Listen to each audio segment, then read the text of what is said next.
In this video, we are going to discuss this passage and all the 5 questions pertaining to this passage. Because the framers of the United States Constitution, first of all, some people read this as farmers of the United States Constitution. That doesn't make sense. Because the framers of the United States Constitution believed, so written in 1787 just modifies Constitution. So this Constitution was written in 1787. And because these framers believed that protecting property rights relating to invention, so we are talking about property rights relating to invention. So protecting these rights would encourage the new nation's economic growth. So we're talking about United States. At the time of writing, must have been a new nation. So they believed that protecting these property rights would encourage the nation's economic growth. And because this was the case, they gave Congress, the national legislature, a constitutional mandate to grant patents for inventions. So they gave Congress a mandate to grant patents for inventions. So now it is the responsibility of the Congress to grant patents for invention. And why these framers did so? Because they believed protecting property rights would encourage new nation's economic growth. So even if you don't know anything about patents, you can figure out from the context that patents should be about protecting property rights, which they actually are. The resulting patent system has served as a model for those in other nations. So those is what we're talking about, models, patent systems in other nations. So this patent system has served as a model for patent system in other nations. So other nations have built upon this patent system. Recently, however, scholars have questioned. Okay, so now there is a change in direction. However, scholars have now questioned whether the American system helped achieve the framers' goals. So now they are questioning whether this American patent system actually helped achieve framers' goals. What were the framers' goals? They believed that protecting property rights would encourage new nations' economic growth. So they wanted to protect property rights to encourage new nations' economic growth. So probably encouraging the new nation's economic growth is their goal. And now the scholars are questioning whether this American system helped achieve that goal or not. These scholars have contended, okay, that from 1794 to roughly 1830, so in these years, American inventors were unable to enforce property rights. Okay, so these scholars are saying that in these years from 1794 to roughly 1830, American inventors were not able to enforce property rights because judges were anti-patent. So they had property rights, so probably they already have the patents, which is about property rights, but they are not able to enforce those property rights. Why? Because judges were anti-patent. So judges were against patents and routinely invalidated patents for arbitrary reasons. So these scholars are saying that in these years, American inventors were not able to gain from this patent system because judges were anti-patent and they were routinely canceling the patents for arbitrary reasons, for random reasons. This argument, the argument that these scholars are presenting, is based partly on examination of court decisions. Okay, this argument is based partly on examination of court decisions. Okay, in cases, okay, court decisions in cases where patent holders or patentees brought suit alleging infringement of their patent rights. Okay, so patent holders, they have patent, that's why they are patent holders. So they are bringing suit, which means a case to the court alleging infringement of their patent rights. Infringement means somebody has infringed upon or really not following or not respecting their property rights. So basically, if I have a patent that I can only design this pen, somebody else is also probably designing a similar pen or same pen. So he is infringing upon my rights to a particular invention. So it's saying patent holders are bringing cases alleging infringement of their patent rights, and we are examining those cases. So this argument of these scholars is based on examination of such cases in which patent holders are bringing cases to the courts alleging infringement of their patent rights. Okay. In the 1820s, okay, which lies in that period, 1794 to 1830, for instance, 75% of the verdicts were decided against the patentee. Oh, so actually a lot of verdicts went against the patentee. So, so from this data, the scholars are essentially saying that judges were anti-patent. And the data seems to support that 75% of the verdicts were against the patentee, people having the patent.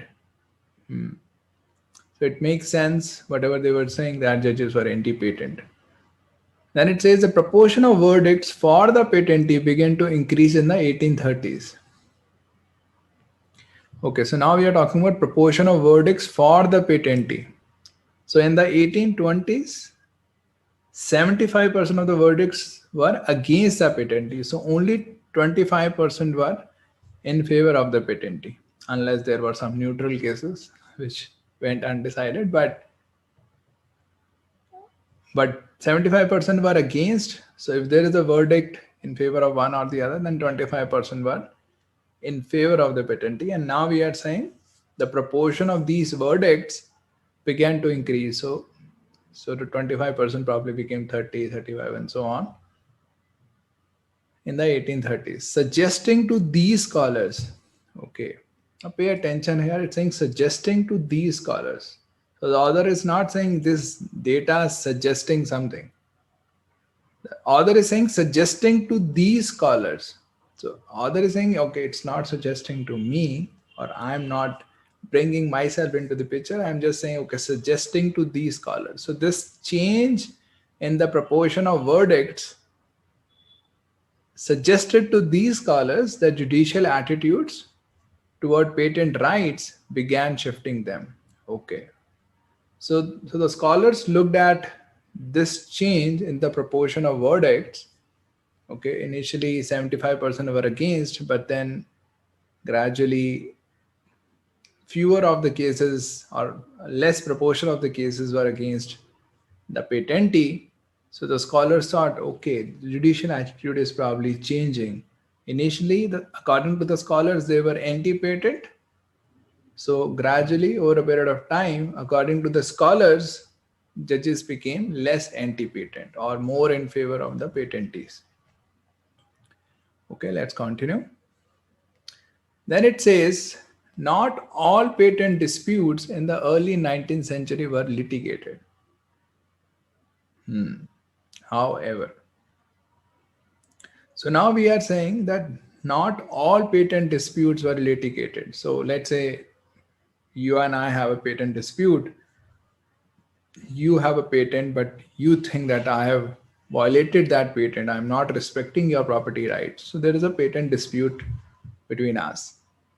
But we need not always go to the court, right? So not all patent disputes were litigated. Litigated cases mean cases brought to the court. Okay, so essentially what you are trying to say in this is that there were more patent disputes out there than were brought to the court. Okay. However, okay, so there is some change in the direction. Litigated cases were not drawn randomly from the population of disputes. The first part of the statement says that litigated cases were a subset of patent disputes because not all patent disputes were litigated. So litigated cases are just a subset. The second This part of the statement is saying litigated cases were not drawn randomly. Okay. And now it's saying that this subset is not even drawn randomly from the population of disputes. Now it's important to understand what the statement implies. Okay, a very common way to pick a representative sample. Okay, whenever you have a population of anything, let's say I want to figure out preferences of Indians with respect to, let's say, eating dosas. How many people, what proportion of people prefer dosas? Now I want to figure that data out, but I can't go and ask 130 crore, 140 crore people. So I'll work with a sample, right? And now I want my sample to be not biased. If I just go to Chennai and start asking middle class people whether they prefer dosa or not, probably all of them will prefer dosa. But that's not a representative sample for the entire nation, right? So to get a representative sample, I'll probably need to talk to people from different states, different age groups, different lifestyles, different economic background, could be, right?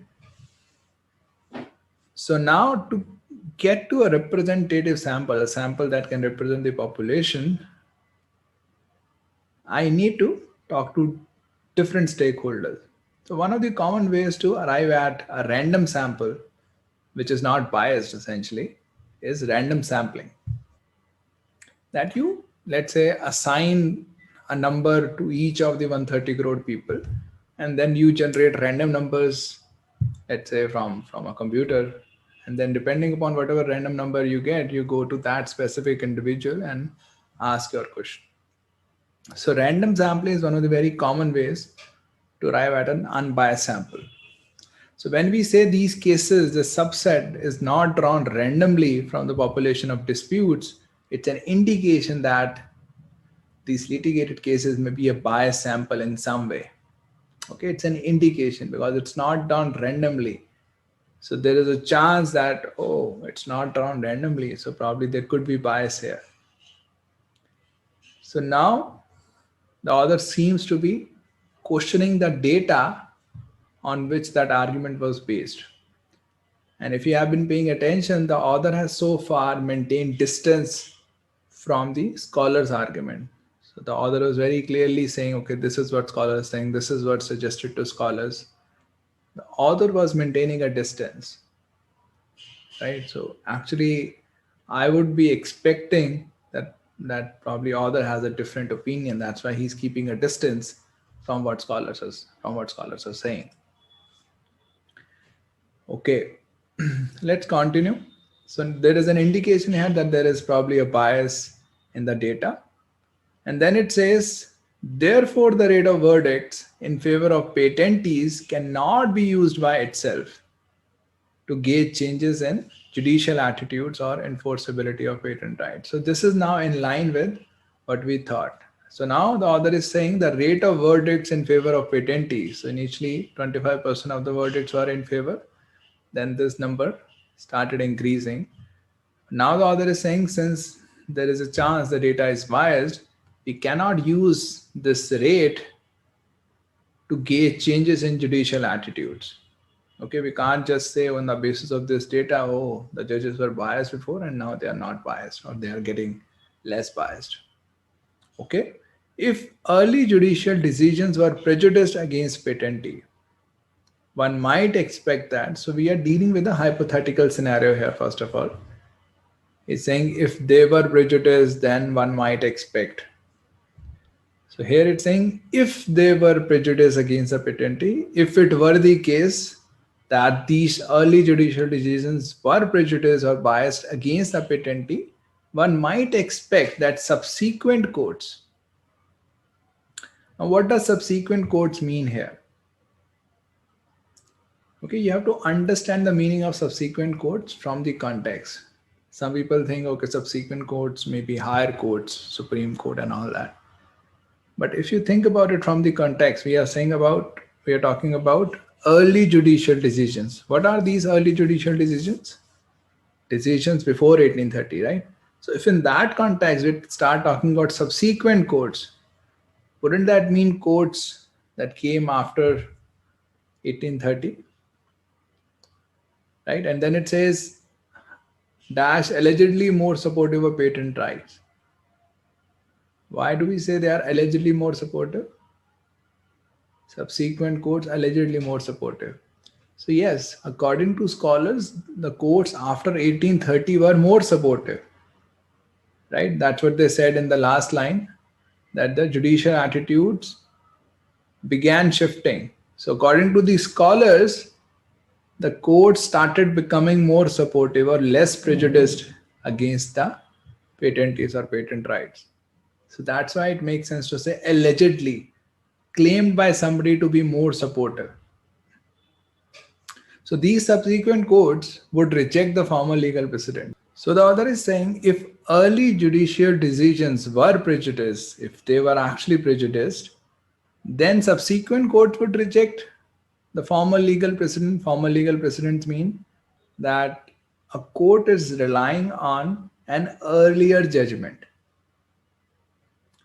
So let's say somebody hits your car and then you come to the court saying, okay, I should be given this much compensation. The court may not read your case as a fresh case because before you also a lot of people would have come. So the court would use an earlier decision to see how much compensation you should be given. So the court is relying on earlier judgments. So these are called legal precedents. So a lot of courts rely on the earlier judgments unless and until it's a very new case. So now it's saying that if early decisions were actually biased against the patentees, it's natural that subsequent courts, which are actually more supportive, would reject the earlier decisions because the earlier decisions were biased and now they are not biased. But pre-1830 cases have been cited as frequently as later decisions. Oh, so now the author says that's not the case. These early decisions have not been rejected, rather, they have been cited as frequently as later decisions. So the author is now essentially saying there is actually not a bias against the patentees because the last line says if early judicial decisions were biased, then subsequent courts would reject. And now, immediately the next line says, but they have not been rejected. They have been cited as frequently as later decisions. So it's a very clear indication the author is saying that the early judicial decisions were not prejudiced against the patentees. So these cases continue to be cited today, suggesting that the early decisions, which is pre-1830 decisions, many of which clearly declared that patent rights were a just recompense. So it's a just recompense. Just means a justified compensation. Okay, it's not just a recompense, it's a justified compensation for inventive ingenuity, for creativity. So many of these earlier decisions very clearly declare that patent rights are actually justified for inventive ingenuity.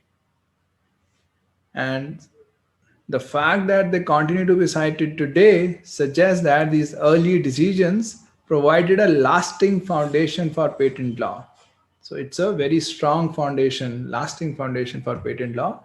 So the author is saying they were not biased, they were completely unbiased, and the fact that they have been cited after 1830 and they continue to be cited today suggests that these early decisions actually provides a lasting foundation for patent law. Then it says the proportion of judicial decisions in favor of patentees began to increase during the 1830s because of a change in the underlying population of cases brought to trial. Oh, so now we are talking about why that proportion of judicial decisions in favor of patentees began to increase. Right? We saw in the first paragraph, at the end of the first paragraph, the proportion of verdicts in favor of the patentee began to increase in the 1830s. And the scholars thought, oh, this proportion is increasing, so probably judges are becoming less biased and more supportive. Now we have already discounted that explanation. We have said that they were not biased to begin with. So there is no scope of getting less bias. They were not biased, and actually those early decisions provided a lasting foundation. Now that question may arise, and why did that proportion increase? Proportion in favor of patentees. So now the author is giving us a reason why that proportion increased. The proportion in favor of patentees began to increase. Why? Because of a change in the underlying population. So there is some change in the underlying population of cases brought to trial. So when there is a change in the population, change in population doesn't mean the population is increasing, right? And if you think about it, just because the number of cases brought to trial increases, how would that impact the proportion of judicial decisions in favor of patentees? If 25% of the cases are in favor, now 30% are in favor, how would that be impacted by the number of cases brought to trial? So it's not talking about the population size, it's talking about change in underlying population. So probably some quality aspect of the population of cases brought to trial.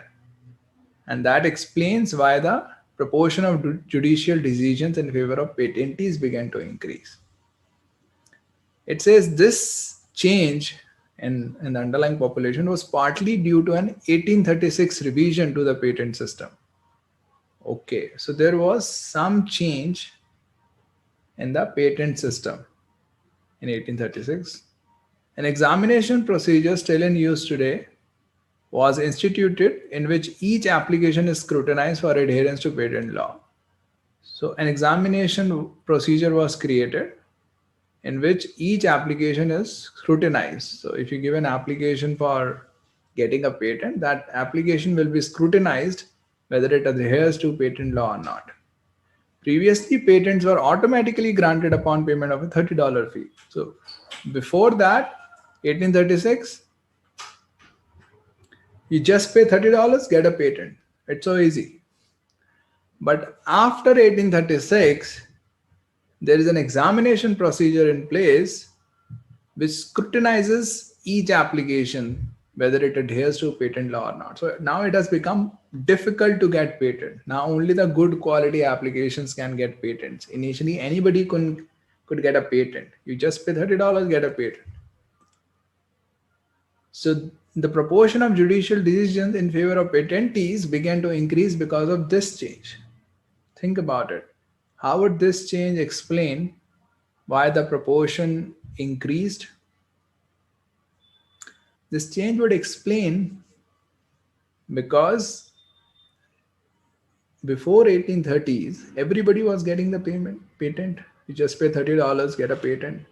But when you come to the court may actually scrutinize that you don't have any valid reason for having a patent. Your patent is not valid. So that's why probably they were rejecting patents or going against the patentees a lot before 1830s. So now you have examination procedures. So only good quality applications will get the patents.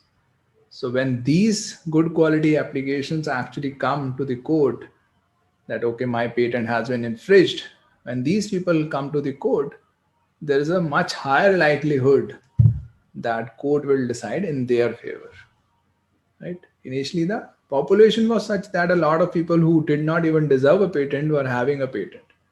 Now, probably only good quality applications or people who actually deserve the patent have the patent. So if these people come to the court now, it's more likely that the decision will go in their favor. So this is the passage. So essentially the passage started with talking about why the patent system came into being. That framers thought that protecting property rights would encourage nations' economic growth. So that's why they allowed Congress to grant patents. And then scholars questioned whether this patent has actually helped achieve framers' goals or not. And they used this data from 1794 to 1830 and said that patents Judges were anti-patent and routinely invalidated patents for arbitrary reasons.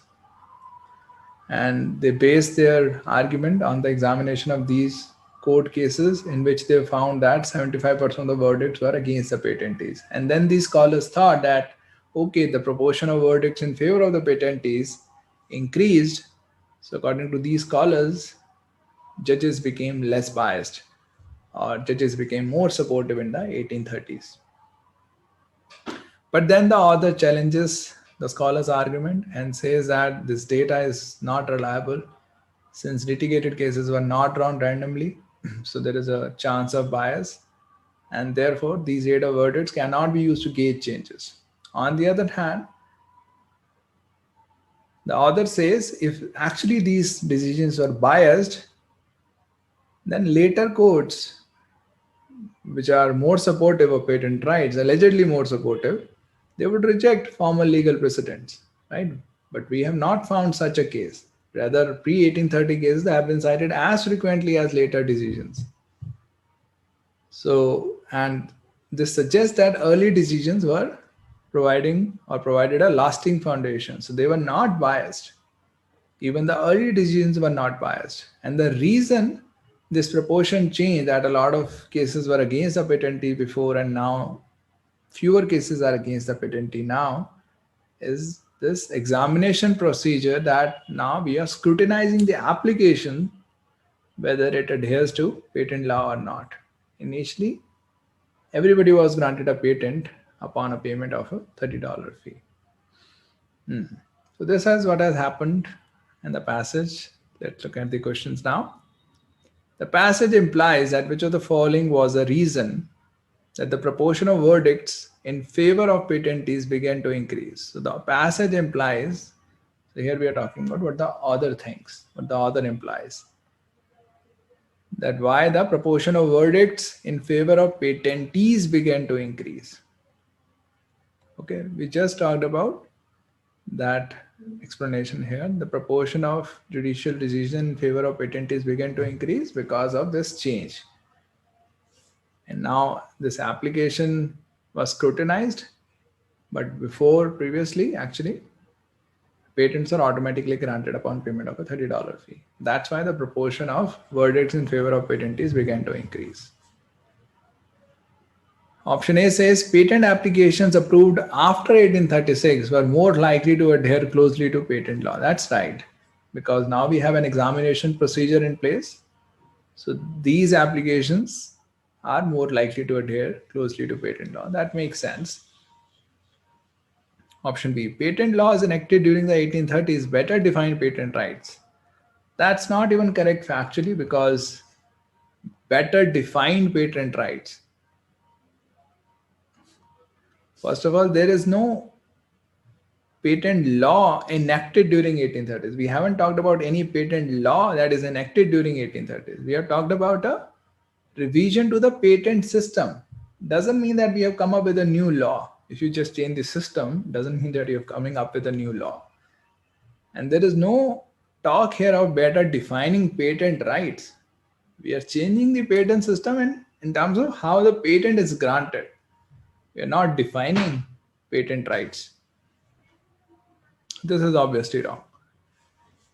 Judges became less prejudiced against patentees during the 1830s. So this is what the scholars think. The author is actually against it. According to the author, the judges were never prejudiced to begin with. So we can't say they became less prejudiced. They were not prejudiced to begin with. After 1836, litigated cases became less representative of the population of disputes. So it essentially means that we have litigated cases and they are becoming less representative. So before 1836, these litigated cases were more representative of population of patent disputes. There is no such comparison of how representative these litigated cases are over a period of time. There is just an indication that these litigated cases were not representative because they were not drawn randomly. But here we are talking about the data till 1830s, or even let's say, even if we talk about the whole data from 1794 to 1830, we're just saying they were not representative in that period.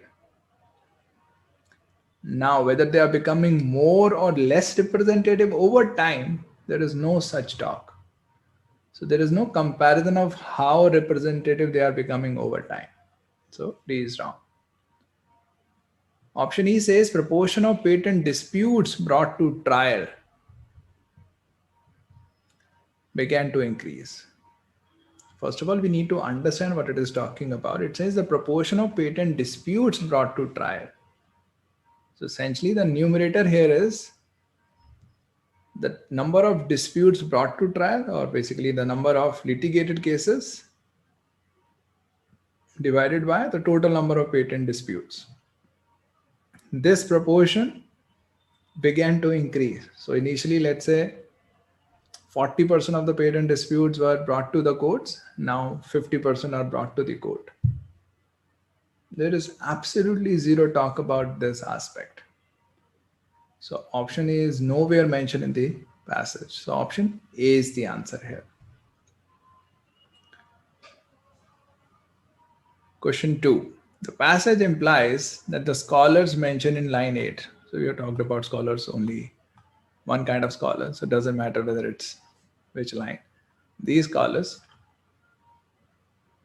would agree with which of the following criticism of the American patent system before 1830.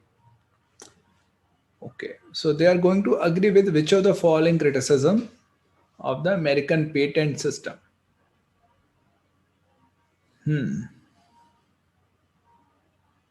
let's look at the options. Its definition of property rights relating to invention was too vague to be useful. There is absolutely no talk about definition of property rights, whether it's vague or it's very clear. There is no such talk of this in the entire passage. Its criteria for the granting of patents were not clear. No, the criteria was absolutely clear before 1830. You pay $30, you get the patent. It's that clear. So there is no criticism on this aspect. It made it excessively difficult for inventors to receive patents. Actually, it was very easy to get patents. You just pay $30, get the patent, okay, bye. Option D. It led to excessive number of patent infringement suits. There is no such talk that the patent system led to excessive, a lot of patent infringement suits. Okay, there is no such talk that okay, there were a lot of infringement suits coming to courts because of the patent system. E. It failed to encourage national economic growth. Yes, so this is something that we can say because the scholars questioned whether the American patent system has helped achieve framers' goals or not. Right, the scholars question whether the American system helped achieve framers' goals or not, and then it essentially goes into a direction in which it is trying to say that the patent system was not very useful. The judges were anti-patent, so probably this didn't help achieve framers' goals. And the framers' goals were encouraging new nations' economic growth. So option E is the answer here. Let's look at the third one. It can be inferred from the passage, okay, that the frequency with which 1830 cases have been cited in court decisions is an indication that the frequency with which pre-1830 cases have been cited. Okay, so it's given in the passage that pre-1830 cases have been cited as frequently as later decisions, and they continue to be cited today, right? This was used by the author to argue that there was no bias to begin with, right?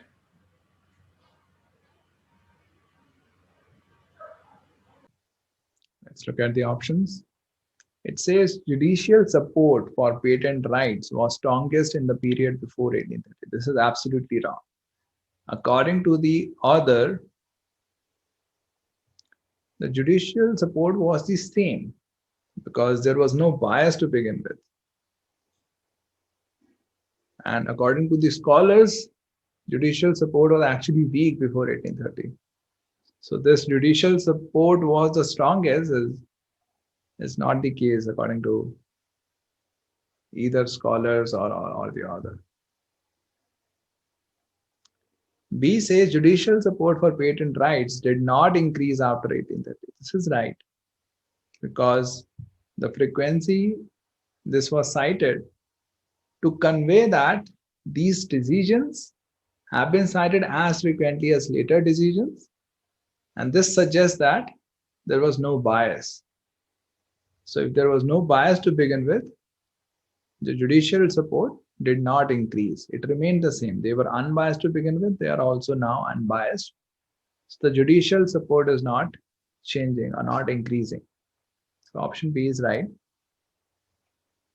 Option C, courts have returned to judicial standards that prevailed before 1830. So courts have returned. You return to something when you have left that thing, right? Here the author was arguing that courts continue to be unbiased. So there is no returning to any particular standard here. So option C is wrong. Option D, verdicts favoring patentees did not increase.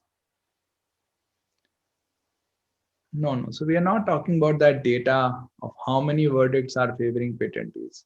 We already know that proportion of verdicts favoring patentees, it increased. This proportion increased after 1830.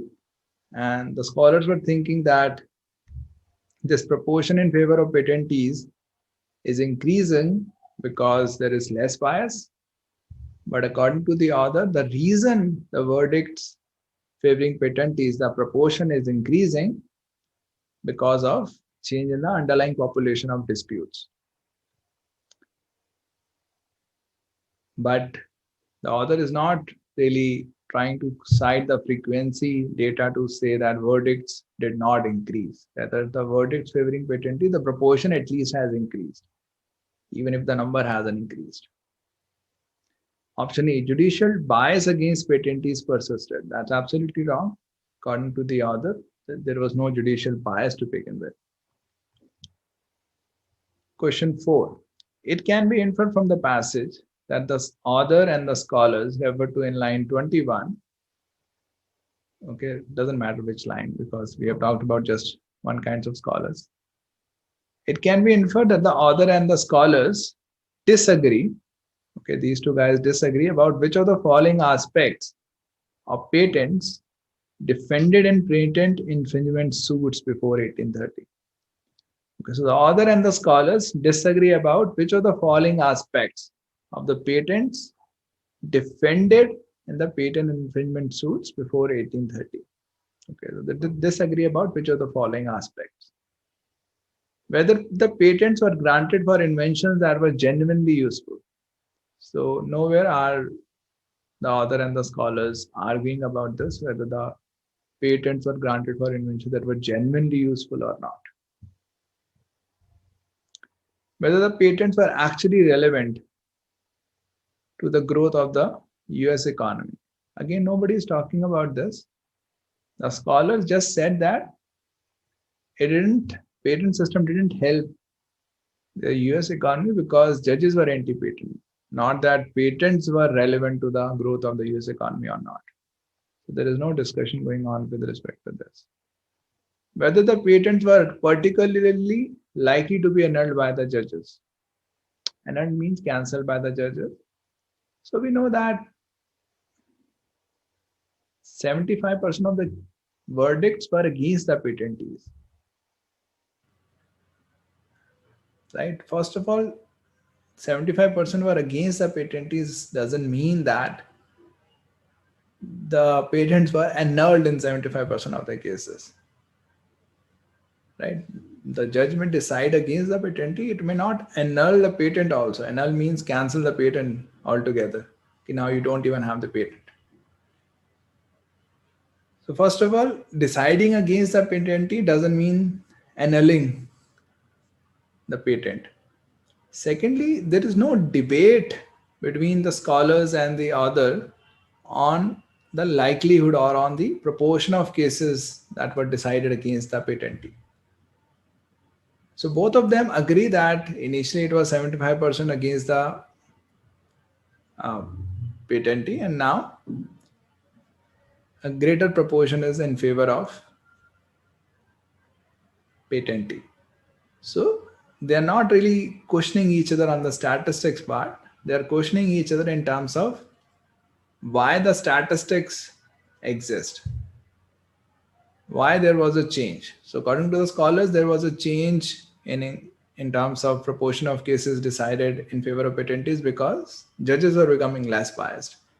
According to the scholars, this was the case. According to the author, there was a change in the underlying population. That's why greater proportion were decided in favor of patentees. So there is no debate going on around this aspect, how likely the patents are to be annulled. So option C is wrong. Option D, whether the patents were routinely invalidated for reasons that were arbitrary. So the scholars would say yes to this, and the author will say no, because according to the author, they were not biased. According to the scholars, they very clearly say that they were routinely invalidated for arbitrary reasons. So there's a disagreement on this aspect. So option D is the answer here. Option E, whether the patents are vindicated at a significantly lower rate than patents in later suits. Vindicated means actually that they were fine. Vindicated essentially, I've been vindicated means, okay, I've been cleared of some blame. So probably it means that patents were vindicated means they were found to be fine at a significantly lower rate than patents in later suits. Again, there is no such discussion around E in the argument at what rate the patents were vindicated. Question fifth. The author of the passage cites which of the following as evidence challenging the argument referred to in line 14 and 50. So which argument are we talking about in line 14 and 15?